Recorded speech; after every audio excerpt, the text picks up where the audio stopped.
Alright guys, so I've been getting a ton of questions on which car rig you should use versus shouldn't you use. Just give you a little background on the rigs I've had and the experience that I have. I've used the Tilta Hydra Alien, I've used the Mozaik N2 car mount, and the Mozaik Razor. The short answer to, if you don't want to watch this whole video, the short answer is the Mozaik Razor. I think it is the best bang for buck, size, weight, price, setup time, everything, all the things I'm going to go over. For what I do, I believe the Mozaik Razor is the best rig. Just to give you some context, I film reels. That's my main thing on Instagram. I guess, you know, what most of my work is just creating reels, but I also work full-time at a wheel company based out of Houston named Versatility Wheels, and I do all of the cinematics there with Ezra.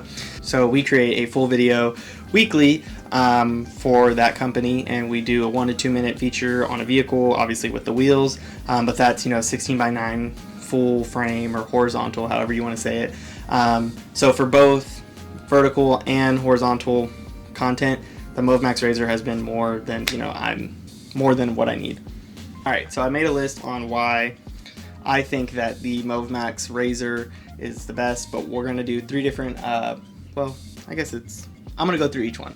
So starting at the top with the most expensive Mozaik N2, I bought this on their Black Friday sale a couple years ago, so I think I got it for around $2 grand. But right now, if you go to their website, it's on sale for $28.80. On their website, I'm not sure if that counts the freight, because if you order directly from them, you also have to pay freight for the Mozaik Razor. So just that kind of, you know, goes into account. The N2 is rated for heavier payloads, so if you're running like a, you know, I don't know, sorry, I'm not very educated when it comes to like big boy cinema cameras, but if you're running like Reds with the bigger like Ronin gimbal, I'm assuming that would be more your style, or if you're just running bigger lenses, you know, cinema lenses with the RS4 Pro and the FX3, which I know a lot of people do. Me personally, this is my go-to. I'm always rocking the 16 to 35 on the FX3, unless I'm shooting at night and I need like 1.4 or something for it, but most of the time the 16 to 35 has like done me no wrong. So that's my usual setup. But that is why the price is the highest on the N2, is because of the payload. It is the most expensive out of the 3 that I recommend, or like budget friendly, you know. So the biggest con for me on the N2 is the setup time.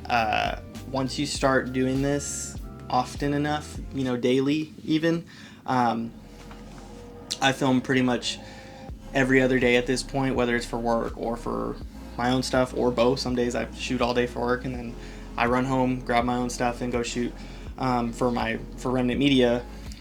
Setup time is one thing that is terrible. I actually got to the point where I have a mini fridge here at my house, so I will suction cup the N2 to the side of that, which is great and it's a solution. But when it comes to like travel, or, you know, maybe you're packing your car out with all your gear, it does take up a lot of space, and it is a pain in the butt to set up from scratch. So also it comes with a pretty flimsy case. I don't have it, I threw it away, but I bought a Pelican 1560 or something big enough to fit it, and I was able to fit everything in there, but it's like 8 different pieces when it's all taken apart, and setting it up is just a pain. So I literally just leave it set up. Ezra, me and Ezra, we share gear all the time, so Ezra will take mine.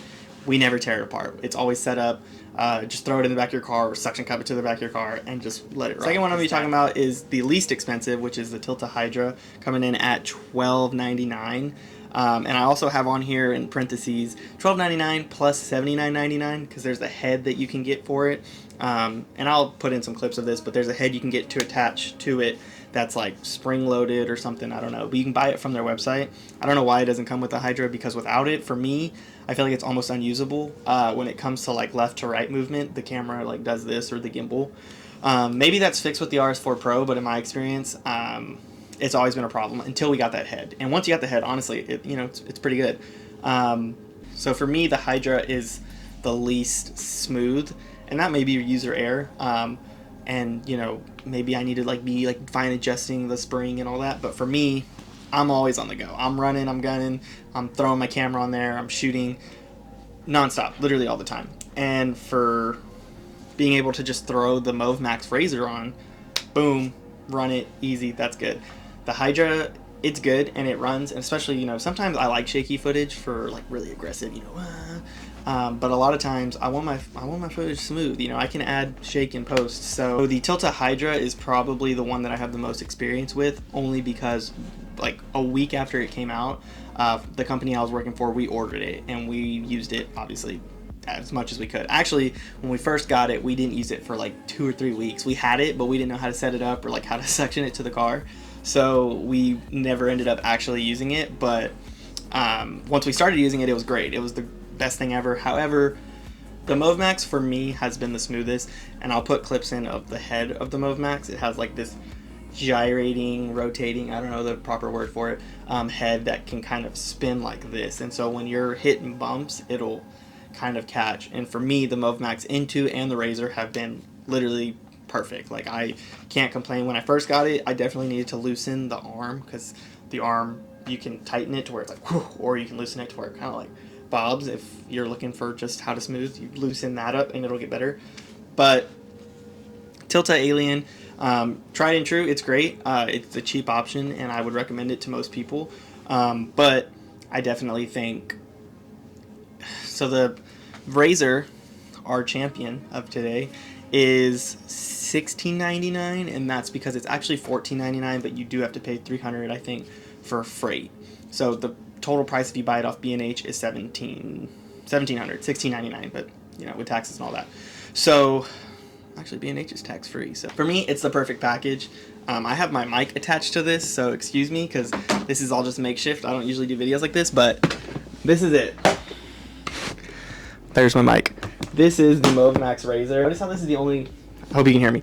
Notice this is the only one that I have here at my house, because the N2 and the Hydra are sitting at the office where I work, because I just leave them there, and if I need to take them, I can go get them. But usually they sit there. Even for like when I'm working and I do for auto shoots, I bring my own rig because I prefer this one that much. It fits in here. I can open this up and show you, but it fits in here, and you can throw this on a plane. You know, you can travel with it. Traveling with the Tilta and with the Razor, it's small things. Like I said, it's small things that add up to like, oh, you're being dramatic, or oh, it's not that big of a deal. But when you do it so often, it becomes a big deal. So traveling with the Razor has been so easy. So easy. I've done it twice, and both times I just check it, they take it. With the Hydra, it's like a longer case, and they always think it's a rifle. So they're like, is that guns? And then you have to take it to oversize, and it's this whole thing, and they tag it wrong, or somewhat like the one person's like, well, that's over 50 pounds, even though it's 46, and it's always a whole thing. This one I traveled with recently, it was a breeze. I took this on I took this on a family vacation and ended up shooting a Viper while I was in Idaho visiting my wife's family. So it literally is like that big of a, or small of a footprint. Like, I'm able to just bring it. I used it one day, the entire like 6 days we were there, and it just sat, you know, at the front door. Not a big deal. Okay, yeah, last thing, and the biggest thing for me is the versatility and being able to set up the rig on a car. So if you have a rig, you know what I mean, but there's times where you want to put it on the back. Easy. You know, most cars you can do that. Sometimes you can't. Ezra has a 350Z, and with the Alien, it's kind of harder than the Mozaik, which has like 4 suction cup, boom, boom, boom, find a place for each, suction them down, boom, you're ready to go. The Hydra has 1 big suction cup and then 2 not small but medium-sized suction cups, and you can adjust, you know, how you put them, but I always do the 2 up top and the big one. I always do the 2 up top and the big one on the bottom. So sometimes it's hard if the car is like rounded or there's a bumper, because the big one is like too big to fit on the car. Whatever, blah blah blah blah blah. The adjustability of the Mozaik Razor for me has been way better than the N2 and the Hydra Alien. So I'll probably do a video showing how, you know, it's been a breeze. Like, it's literally night and day being able, especially when I'm shooting, and I don't know why, but every time I'm shooting, I'm kind of in a rush, because being able to, yeah, I'm going to switch my rig from the front to the back, and then 15 minutes later, I'm like, just push it down and trying to suction cup it. It's a mess, and I hate looking unprofessional, which, you know, that's the big thing in this field, is looking professional. Oh, we got you. So being able to flip it from the front to the back with the Razor is super easy. The adjustability and like all the different arms. So basically it's 4, so 2 and then 2, and each arm can like literally like this. You can, so you can like put it like that and put it like that. It's literally the dream.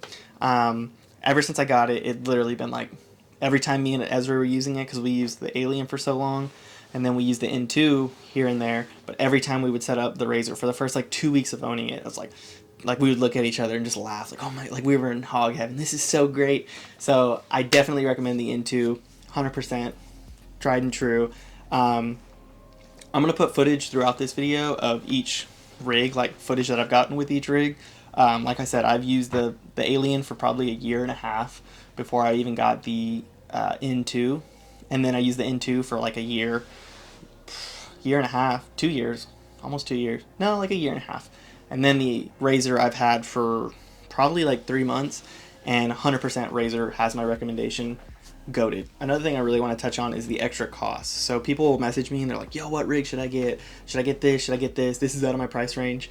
And I get that. I 100% get that, because I used to hang out of the car and, out the window and tell them to come up. And honestly, sometimes I miss that because it's easier to control, or if they like zoom by and the controller's not turned all the way up, I have a hard time like zipping over.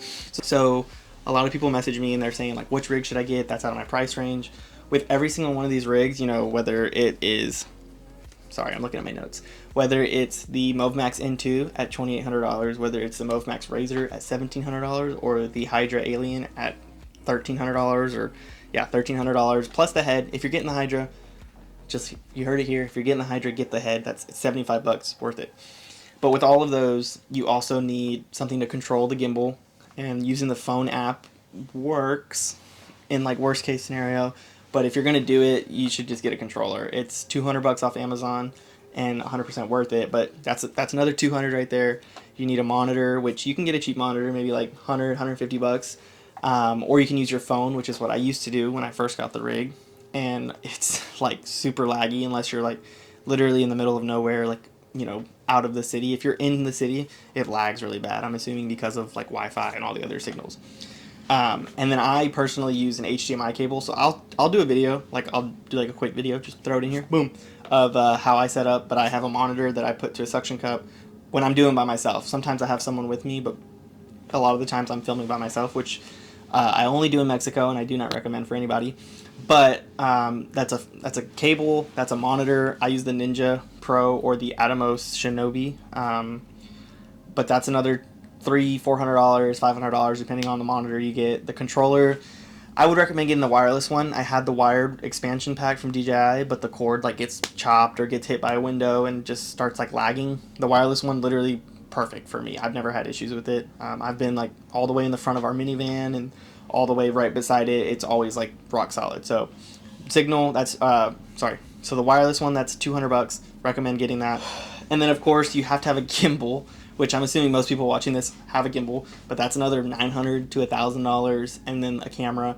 So all these things like you have to build up to. I've been filming cars for around 5 or 6 years now, and I barely got my first rig, my personal one, the N2, I bought 2 years ago. And obviously it's an investment. I do recommend it to everyone. It's been a life changer, especially when I'm filming by myself. Before I would like drive and then try and hold my camera like out the window, and it's like scraping on the side of my car, and that was a nightmare. But having the rig gives me the ability to film, the car parked and then do rollers. And honestly, at this point, if I don't get rollers, I don't even care to shoot a car, because I just feel like it adds that like element of getting to see the car roll is so much better than just parking the car and shooting it. Alright, so in summary, or summing this all up, yes, if you haven't noticed already, the Mozaik Razor is my 100% recommendation. I love it to death. Since I've gotten it, it's right in the middle. It's not it always happens to be like that, right? It's not the cheapest, it's not the most expensive, but it's right in the middle for what I do. And big emphasis on that. I run the FX3, which, if you're running A7S3, same thing. If you're running like a Canon C70, pretty much same thing. If you're running like Lumix, same thing. These small mirrorless cameras that, we put to work, that's what I'm running. I'm not running a cinema camera. I'm not running a red Komodo or big cinema lenses, which I do hope to do one day, and I'm like 90% sure that the Mozaik Razor could handle those. I know MotionVid on Instagram. I'm sure y'all know who I'm talking about. His stuff is sick. He runs the Razor on the Ronin 4D, and that thing's pretty beefy. And obviously the Ronin 4D is its own monster with its own stabilization, but it holds it. So take that, for what it is. yeah, that's pretty much it. If y'all have any other questions or any other videos y'all want to see from me, let me know.